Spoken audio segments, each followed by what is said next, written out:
আপনার স্বামীকে কখনো বলবেন না যে ভাত বেড়ে খাবো। সে কিন্তু অনেক কষ্ট করে, সারাদিন অনেক কষ্ট করে খাটাখাটনি করে, মানে বউ পোলাপানকে ভালো রাখার জন্য, মানে কিভাবে আমরা ভালো থাকবো এর জন্য সারাদিন কিন্তু কষ্ট করে তারপরে কিন্তু বাসায় আসে। এখন যদি আপনি বলেন যে ভাত বেড়ে খাও, সে কিন্তু অনেক কষ্ট পাবে। আপনারা এটা না বলে এরকম আমার মতন এরকম করে পাশে বসে ভাত বেড়ে খাওয়াবেন, সে কিন্তু অনেক খুশি হবে। এখন রাত কয়টা বাজে আপনারা জানেন? তুমি বলে দাও তো, রাত কয়টা বাজে? হ্যাঁ, এখন রাত 12টা বাজে।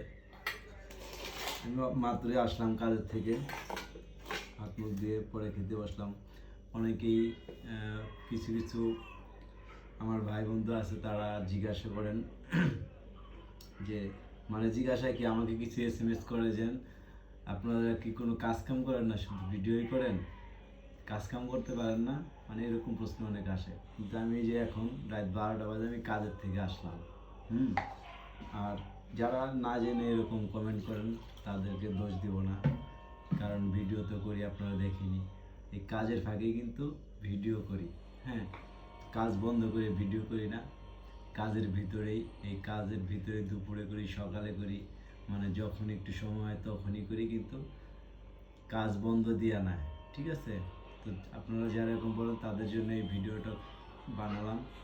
আর আসলেও এত কষ্ট করে ভিডিও করি, তারপরে যদি আপনাদের এরকম কিছু কথায় মন ভেঙে যায়, তখন কিন্তু আর ভিডিও করতে মনে চায় না। হ্যাঁ, সারাদিন কাজ করি, এখন রাত 12টা বাজে কাজের থেকে আসলাম, তারপরে আপনারা বলেন যে কাজ না করে ভিডিও করি। ঠিক আছে, তো আপনাদের জন্য এই ভিডিওটা। আমার কথায় মন খারাপ করেন না, সবাই ভালো থাকবেন।